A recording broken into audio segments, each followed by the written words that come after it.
Okay. Hi, everyone. Gary Coleshill here. Welcome to Taxes in Retirement.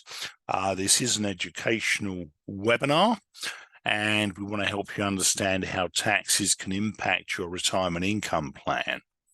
Now, we are hopeful that you'll benefit from our time together. I am a licensed insurance agent, and I'm in no way employed by or affiliated or endorsed by the IRS, Social Security, or any other government agency.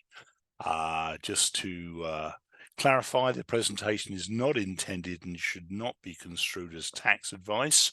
Please consult with an enrolled agent, CPA, or attorney before implementing any of the strategies discussed, and all of our examples are hypothetical and for illustrated purposes.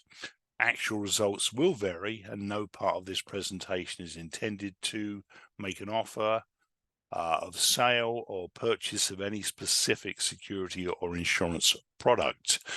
Now, here's a timeline that hopefully you can see clearly that outlines the key retirement ages and the corresponding decision ages for decisions relative to long-term care, Social Security, and Medicare.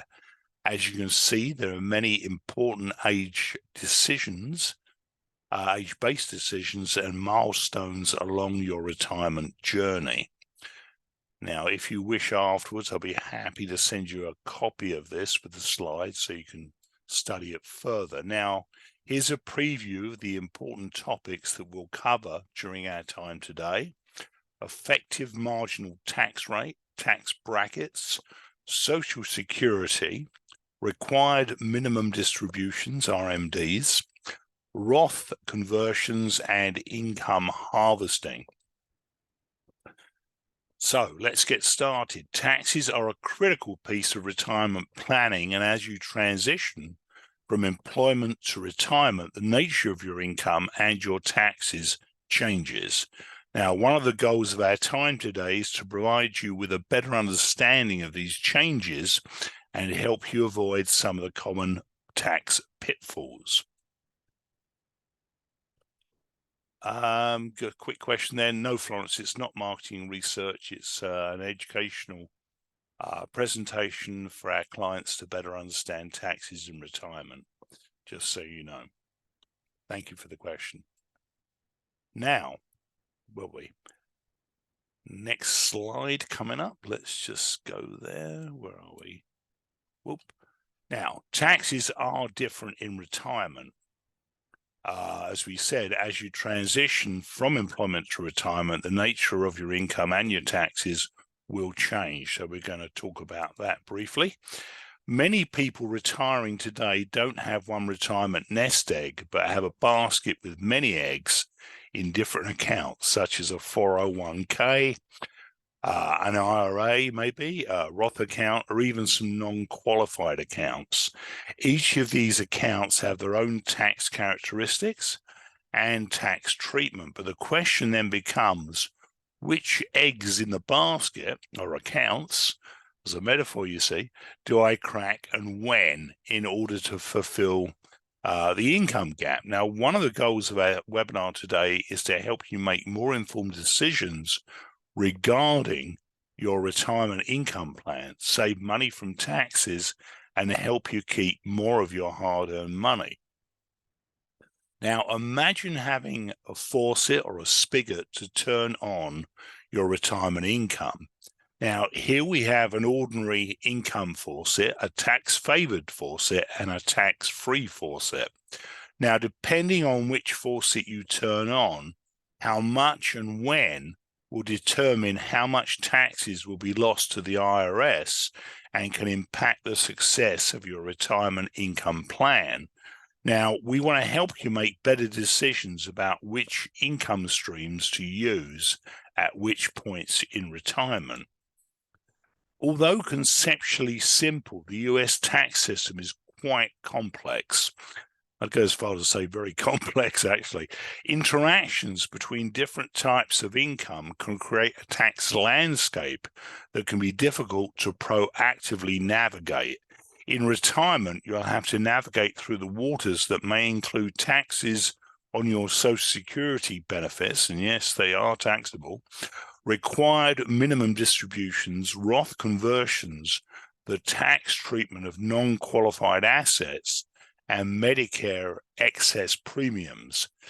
In retirement, you have to navigate through all of these things, and so they are quite complex.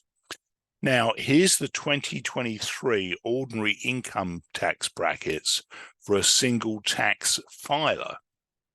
Now, you'll notice the progressive nature of our tax system in the US, which means those who make more money pay a higher rate of tax on those higher levels of income.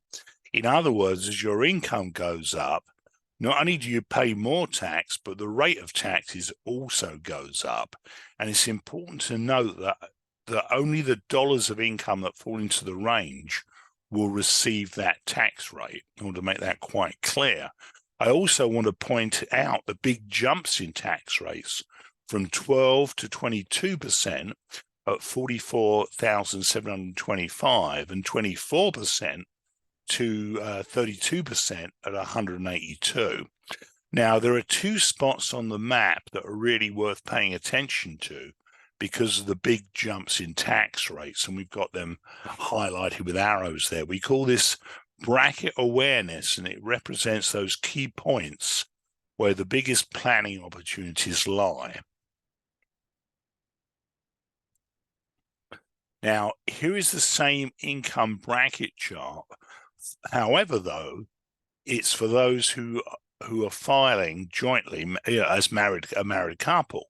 The case study at the end of our seminar today will be using the 2023 married filing jointly tax table. Now, capital gains and qualified dividends get their own brackets that are separate from ordinary income. These brackets are lower primarily to meet the public policy goal of encouraging investment in the economy. Now, long-term capital gains and qualified dividends receive favorable tax treatment compared to ordinary income, with brackets considerably lower than those for ordinary income.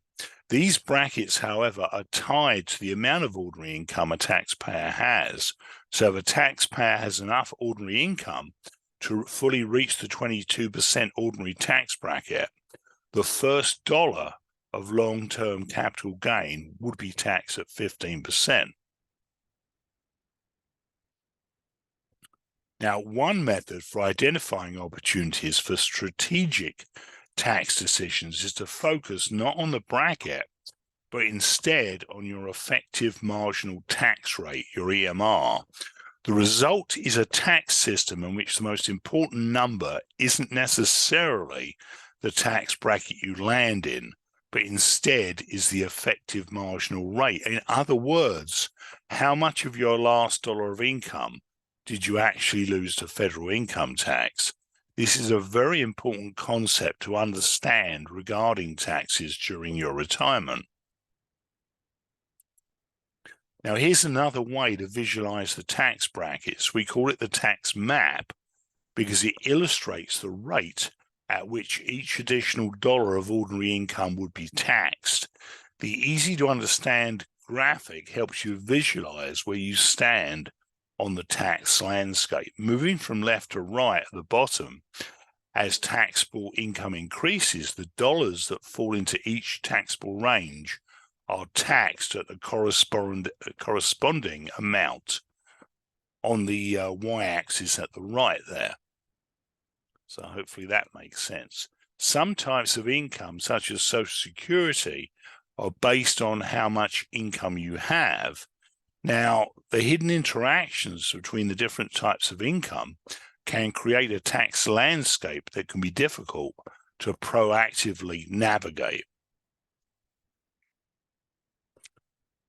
Now, Social Security benefits are taxed differently than those of other types of retirement income, which may provide advantage for some people.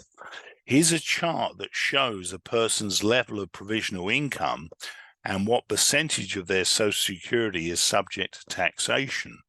For instance, a married couple with less than $44,000 of provisional income will only have up to 50% of their Social Security benefits subject to taxation. But as your income increases, more of your benefits become subject to income tax. But please talk with a CPA or tax professional with questions regarding your own situation. Now, the percentage of your Social Security income that is subject to taxes depends on your source of other retirement income and the amount of your provisional income. The formula for provisional income is on this slide, and it includes income from wages, pension income, investment income, and traditional IRA distributions, but also it includes tax-exempt municipal bond interest and 1/2 of a person's Social Security benefits. These two last benefits are a surprise to many people. As your MAGI increases above a certain threshold, more of your benefit is subject to income tax up to a maximum of 85%. And again, please talk with a CPA or tax professional regarding your own situation. Here's an example of a married couple with $24,000 of IRA income and $40,000 of Social Security income. With this situation here, they'll pay 0% in taxes. So take a minute to look at that. Now, here's an example of a married couple with $40,000 of IRA income and $24,000 of Social Security income. With this situation, they'll pay 3.46% in tax with an effective tax rate of 18.5%. Now, another item that retirees with IRAs or qualified accounts must contend with are required minimum distributions, or RMDs. These are mandatory withdrawals that must be taken actually each year after turning 73. This is the IRS's way of saying it's time to pay the piper. You can't keep deferring this income into perpetuity. We need to start paying taxes on your retirement savings. And if you fail to take RMDs, you'll be faced with some fairly strict penalties, which we'll go into shortly. So you're with me so far?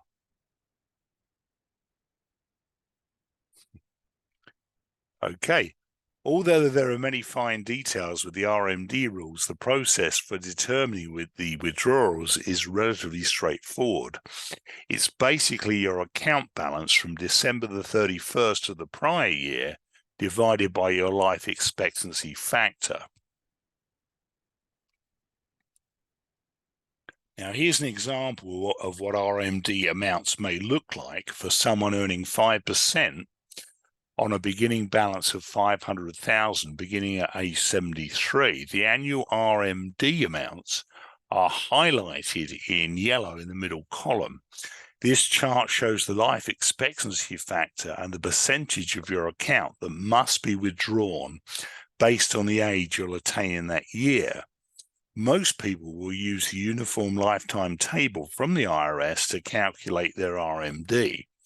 For instance, the life expectancy factor of someone turning 76 this year is 23.7, and their RMD is 4.22% of their IRA or qualified retirement plan.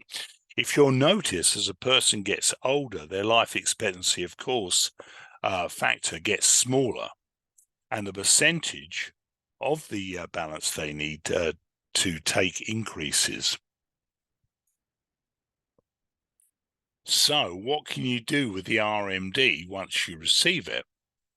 You could spend it on a vacation or your everyday living expenses. You could save or reinvest it elsewhere. You could purchase life insurance or long-term care insurance, or you could give it to a charity through a direct donation strategy called a qualified charitable distribution. And here are a few RMD reminders. The penalty for not taking an RMD is going to be, I've lost my page here a sec. is not going to be, it's going to be 25%. I'm sorry, I'm lost where I was there for a minute. Penalty for not taking RMD is 25% of the amount that was not withdrawn. The RMD is a minimum amount that needs to be withdrawn. You must withdraw it. You may withdraw an amount above your RMD, but any excess cannot be applied for future years. For the future years RMDs. RMDs are taxed as ordinary income, but you can have taxes withheld should you choose. Now, RMDs will change from year to year as your December the 31st account values and life expectancy change. Now, let's switch gears quickly and talk about Roth accounts and Roth IRAs. Roth accounts can be a very powerful tool or option for retirement income. When people pay taxes on their retirement incomes, they lose purchasing power on their money. Roth accounts offer the potential for tax-free income when certain conditions have been met. And with Roth accounts, taxes are paid on the seed, not on the harvest. There are generally two ways to fill up the Roth IRA bucket outside of an employer-based plan. You can make regular contributions if you have earned income. There are no age limits to contribute. However, there are annual contribution limits, and the ability to contribute is subject to income limitations. The right-hand side of our slide outlines the general characteristics of a Roth conversion, which transforms a tax-deferred traditional IRA into a tax-free asset if certain conditions are met. Since 2010, legislative changes have made the Roth IRA conversion option accessible to virtually everyone, regardless of age, income, or filing status, creating more planning opportunities for those preparing for retirement. Now, here are the top reasons to do a Roth conversion. Because taxes are paid on the front end, not the back, it provides protection from tax uncertainty, and it's a hedge against future tax rate increases. This allows you to achieve greater tax diversification and greater flexibility with your retirement income. There are no RMDs on Roth accounts during the account holder's lifetime, so you aren't forced to take distributions if you don't need them, which can extend the time of tax-free compounding. The income is tax-free and will not impact your Social Security taxes. Now, the amount and timing of a Roth conversion is a significant decision with multiple factors to consider. Careful analysis of the following considerations may help to determine if a Roth conversion is appropriate, depending on the specific goals and circumstances of the individual client. Now, future tax rates. Individuals who believe they'll be in a higher effective marginal tax rate in the future should consider converting to a Roth IRA and secure a lower tax rate. Those who expect to be in a lower tax rate bracket during retirement may be better off not converting and keeping the tax-deferred account as is. Now, sources of funds to pay the taxes. As a general rule, the benefits for Roth IRA conversion are optimized when non-retirement assets are used to pay the income taxes following the conversion. Using retirement assets to pay the taxes has drawbacks and will reduce the amount available to accumulate for retirement and would incur a 10% penalty if under age 59 and a half. Now, time horizon. Now, converting to a Roth IRA generally benefits those with longer time horizons, and withdrawals before the completion of the 5-year holding period may result in a 10% penalty tax on the converted amounts. Undervalued assets. The asset value when the conversion occurs depends how much tax will be due. So prime investments to convert are those that have lost value and are expected to appreciate in the future. And your current tax income situation. If taxable income is lower than a typical year, there are tax loss harvesting opportunities or itemized deductions, such as charitable contributions. They can be accelerated or maximized to offset the income tax due to the conversion. Then it may make sense to visit the opportunity for a Roth conversion.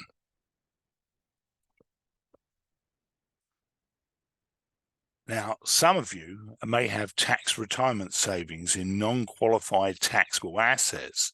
So here are a couple of reminders. Well, lost my slide there. Bear with me a second here. So here are a couple of reminders about mutual funds and tax loss harvesting. Mutual funds are considered pass-through entities. So any gain that was recognized must be passed through the mutual fund to the current shareholders. Basically, what this means is when a mutual fund sells a security or receives a dividend, the gain is passed on to the investors, even during years when the value of the mutual fund has gone down or when you haven't sold any shares of the mutual fund. You may have also heard of a term called tax loss harvesting, which is selling securities at a loss to claim a deduction or offset other capital gains on your tax return. This is a common way to lower your tax bill. If your capital losses exceed your capital gains in a year, you can use the losses to reduce your ordinary taxable income by up to $3,000. Up to $1,500 each for each married person filing separately. Anyway, any losses left over can be applied in future years without expiration during your lifetime up to the yearly limit, up to the same yearly limit.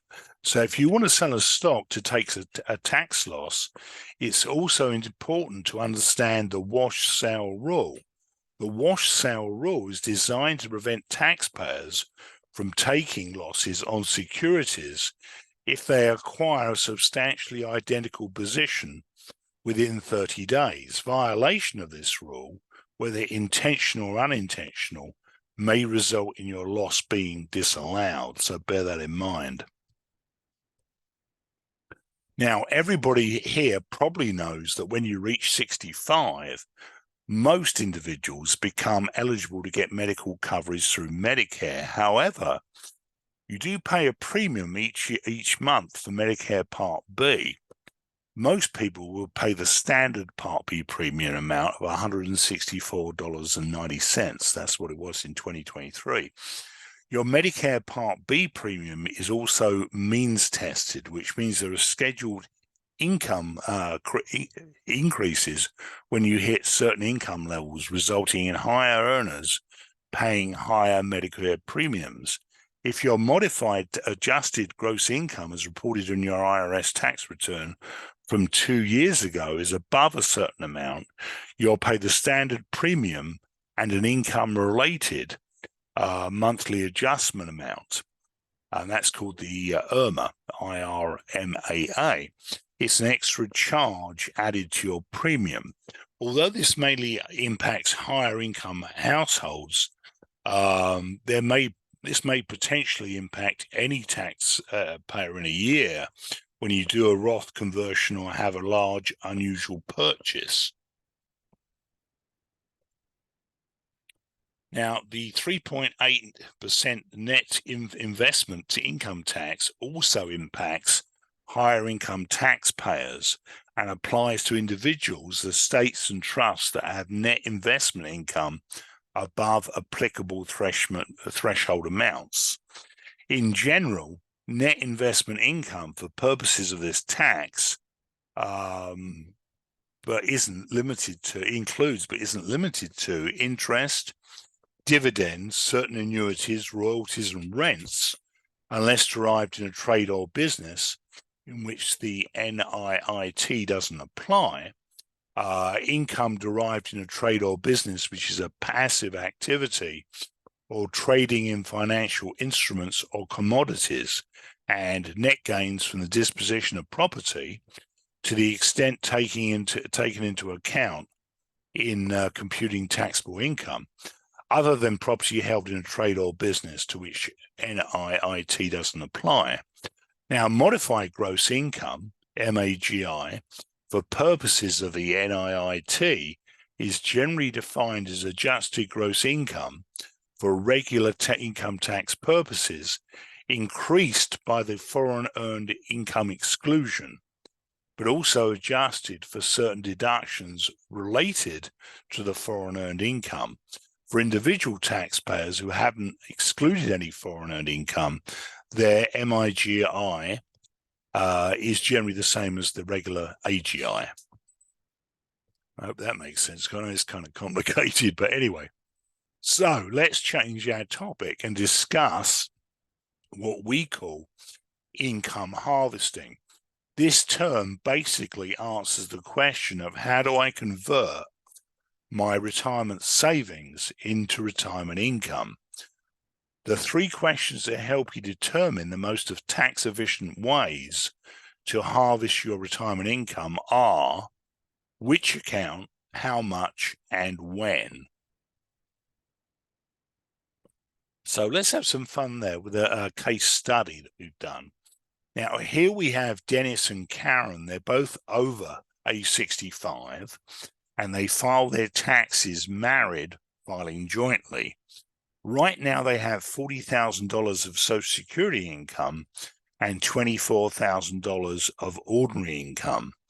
However, they need an extra $20,000 to help pay for their daughter's wedding later this year. So which asset should they harvest to pay for their daughter's wedding? Now, if you'll recall from an earlier slide, Dennis and Karen can earn $40,000 from Social Security and $24,000 of ordinary income, which means they currently pay $0 in taxes.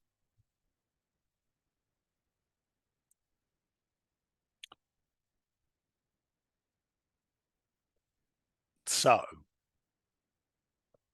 let's just move on to the next slide here.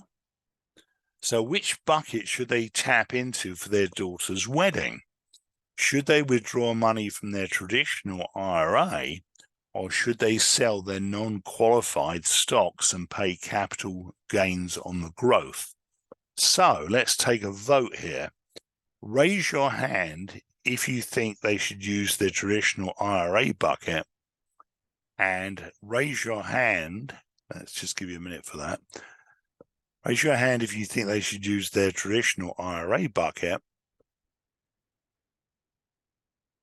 Nobody? Okay, interesting. Now raise your hand if you think they should use their non-qualified stocks. Oh, a couple of hands up for that. Okay, well, let's take a look. Let's go back to our tax map to help us decide. The first thing you'll notice is that our clients are right up against a big tax cliff where they'll have to pay taxes on any additional income they harvest. If they withdraw $24,000 from their IRA, their effective marginal tax rate on the first dollars of the new income will be 22.25%, meaning they'll pay 22 cents of every dollar to the IRS on the additional income. But if Dennis and Karen withdraw $25,000 from their IRA, they'll lose over $5,000 to taxes, but will still have the $20,000 of spendable income to help pay for their daughter's wedding. If they decide to take their non-qualified stock and recognize $22,000 of capital gains, they'll have to pay $1,810 in taxes and net out $22,000 of additional income with an additional rate of 2.09%. Now, this rate is much less, as I'm sure you noticed, than the IRA distribution. So what if they did a blended strategy and took 12,500 from their IRA and 11,000 from their capital gains?